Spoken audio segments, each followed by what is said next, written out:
श्री गुरु चरण सरोज रज निज मन मुकुर सुधारि। वर्णहु रघुबर विमल जस जो दायक फल चार। बोलिए सियावर रामचंद्र की जय। सिय राम मैं सब जग जानी, करऊँ प्रणाम जोर जुग पानी। आइए संदर्भ से हट कर के जब कोई विचार, कोई वस्तु प्रयोग की जाती है तो उसका अर्थ बदल जाता है, दुरुपयोग है ये। जैसे एक सैनिक है, उसको हथियार मिले हैं तो राष्ट्र के स्वाभिमान, सम्मान, सीमाओं की रक्षा के लिए मिले हैं। अगर वो उसका प्रयोग अपने स्वार्थ के लिए, राग द्वेष के लिए करने लगे तो वो दुरुपयोग हो गया, संदर्भ से हट गया। उसको जो शक्ति दी गई थी वो दूसरे संदर्भ में दी गई थी और उसका उपयोग वो दूसरे संदर्भ में कर रहा है। जैसे एक कानून का रक्षक है, सिपाही, उसे कानून की रक्षा के लिए शक्तियां दी गई हैं, लेकिन अगर उसका उपयोग वो अपने स्वार्थ के लिए, धन कमाने के लिए, पद का दुरुपयोग करने के लिए करने लगे तो कानून की रक्षा कहाँ होगी। तो किसी भी वस्तु का प्रयोग जब संदर्भ से हट करके किया जाता है, ये उसका दुरुपयोग है। और आज हमारे राष्ट्र में ये प्रवृत्ति बड़ी व्यापक हो गई है। जैसे जाति है, जाति का जो प्रयोग है वो संदर्भ से हट करके किया जा रहा है, दूसरे उद्देश्य के लिए किया जा रहा है। जाति का जो मूल आधार था वो क्या था? एक दो दृष्टांत से हम इसे समझते हैं।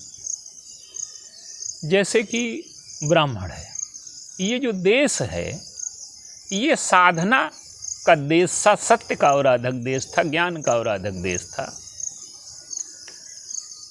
और जीवन की संपूर्णता को प्रकट करने के लिए अलग अलग सामर्थ्य, योग्यता और संस्कार के व्यक्तियों को अलग अलग कार्य दिए गए। ब्राह्मण का कार्य क्या था? कहीं गुण लिखे हैं, शास्त्रों में गुण लिखे हैं, लेकिन उनका उद्देश्य क्या है? जैसे गीता में दिया गया कि 9 गुण दिए गए, सम, दम, शौच आदि। ये जो 9 गुण दिए गए, तपस्या, सरलता, ज्ञान, विज्ञान, आस्तिकता, ये इन गुणों का उद्देश्य क्या है? मनुस्मृति में 6 बताए गए।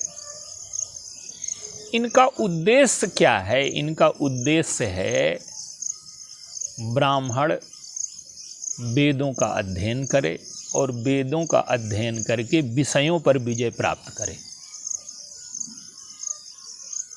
मानस में कहा गया, सोचिए विप्र जो वेद विहीना, तज निज धर्म विषय लय लीना। ब्राह्मण का जो निज धर्म है वो वेदों का अध्ययन, ईश्वर की प्राप्ति, ब्रह्म का साक्षात्कार, सत्य का साक्षात्कार और जीवन में प्रकाश पुंज बन करके समाज में दिए का काम करना। व्यक्ति विषयों से ऊपर उठ करके कैसे पूर्णता को प्राप्त करता है, कैसे संतुलित तपस्वी जीवन व्यतीत करता है। और मान लीजिए वेद का अध्ययन उसने कर लिया और उसका उपयोग वो विषयों की पूर्ति के लिए कर रहा है, तो ये ब्राह्मणत्व तो नहीं है। वशिष्ठ जी कहते हैं कि वो ब्राह्मण शोक करने योग्य है। सोचिए विप्र जो वेद विहीना, जो वेद से रहित है। वेद का अर्थ होता है ज्ञान। तो अपने को जान लेना, ईश्वर को जान लेना, ब्रह्म की अनुभूति कर लेना, वो ब्राह्मण हो गया। किसी जाति में जन्म लेने से जब तक उसके गुणों का विकास न होगा, पूर्णता तक न पहुंचेगा। तो जाति साधना के लिए थी, सत्य के लिए थी। तपस्या, विषय से अलग होना, ये बाध्यता नहीं थी, ये व्यक्ति का चुनाव था, ये स्वधर्म था। जैसे आज प्रतियोगी परीक्षाओं की तैयारी होती है तो छात्र क्या करता है, संपन्न घर का होते हुए भी वो सुविधाओं को छोड़ देता है, तपस्या करता है, मन को एकाग्र करता है सारी, लेकिन उसका उद्देश्य वैभव ऐश्वर्य पाना है, पद पाना है। लेकिन ब्राह्मण का जो ये जो सारे गुण थे, ये विषयों पर विजय पाने के लिए थे। तो ब्राह्मणत्व का उपयोग स्वयं प्रकाश पुंज बनने में है, धर्म का अर्थ हमारे जीवन से प्रकट हो, ईश्वरत्व हमारे जीवन से प्रकट हो, ये ब्राह्मण के गुण थे। और जिसमें ये नहीं है वो ब्राह्मण कहेगा। तो जाति राजनीति सिद्ध करने के लिए नहीं थी, जाति जीवन की पूर्णता के लिए थी। जैसे क्षत्रिय हैं, क्षत्रिय में 7 गुण बताए गए, शौर्य है, धैर्य है, तेज है, स्थिरता है, दान है, स्वामी भाव। ये जो गुण हैं ये क्यों हैं? मानस में इनका संदर्भ दिया गया। सोचिए नपति जो नीति न जाना, और जेहि न प्रजा प्रिय प्राण समाना। ये जो क्षत्रिय के गुण हैं, इनका उपयोग वो प्रजा की सेवा के लिए न करे, अपने अहंकार के लिए करने लगे, अपने स्वार्थ की पूर्ति के लिए करने लगे, अपने साम्राज्य का विस्तार करने के लिए करने लगे, तो वो स्वधर्म से गिर गया। जैसे हम अपने शरीर की रक्षा लाखों प्रकार से करते हैं, तो इसी प्रकार से इन सारे क्षत्रिय के गुणों का उपयोग प्रजा की सेवा के लिए था। और प्रजा को जब प्राणों के समान मान करके इन सारे गुणों का उपयोग सेवा में परिवर्तित कर दिया जाएगा। ब्राह्मण के सारे गुणों का उपयोग विषय से अलग होने के लिए था, सत्य की उपलब्धि के लिए था। और राजा का ये जो क्षत्रिय का तेज था, ये प्रजा की सेवा के लिए था। तो अगर संदर्भ बदलता है तो गुण अपना उद्देश्य खो देते हैं। वैश्य के संदर्भ में इसे और स्पष्ट किया गया। सोची वयस कृपन धनवानु, और जो न अतिथ शिव भगति सुजानु। कृषि, गोपालन, व्यापार आदि के माध्यम से वैश्य जो धन इकट्ठा करता है, वो संग्रह के लिए नहीं है। वो किस लिए है? उसको शिव भक्त होना चाहिए।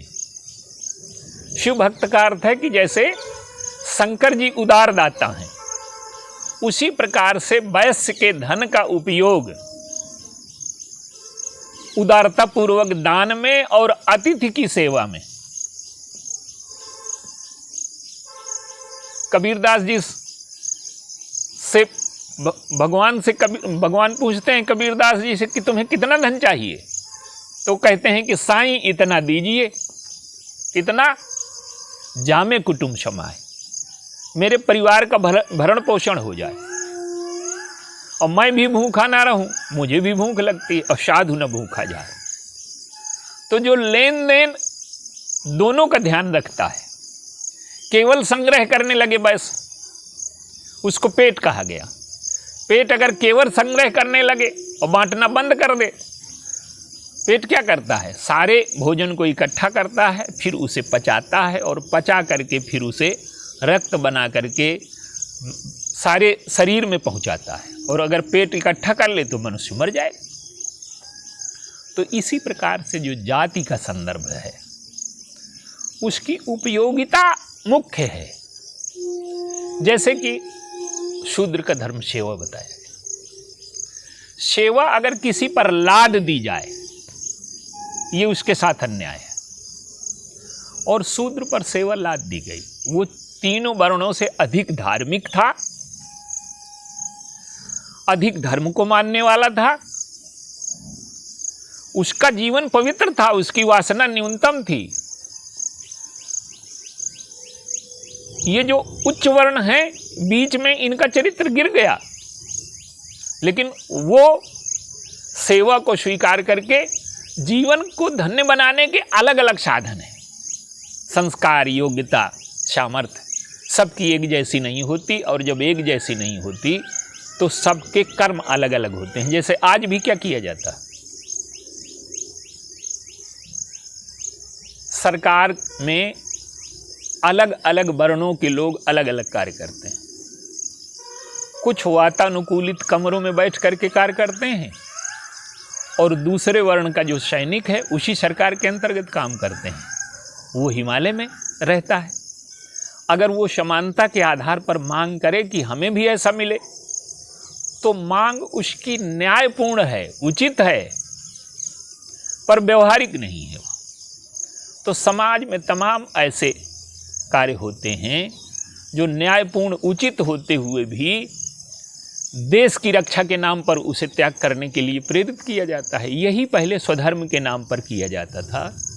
तो वर्ण धर्म आज उसका दुरुपयोग किया जा रहा है, और जाति केवल राजनैतिक सत्ता के उपयोग के लिए है, वर्ग संघर्ष को बढ़ाने के लिए है। तो जब हम जाति का प्रयोग संदर्भ से हट करके करेंगे तो उससे उसके उद्देश्य की पूर्ति नहीं होगी, समाज में विघटन, संघर्ष और स्वार्थ की प्रवृत्तियां जन्म लेंगी। तो जाति का अगर उचित संदर्भ में प्रयोग किया जाए तो ये मानव के अंतर्मन को समझ करके संस्कार, सामर्थ्य और योग्यता के सदुपयोग की पद्धति है। बोलिए सियावर।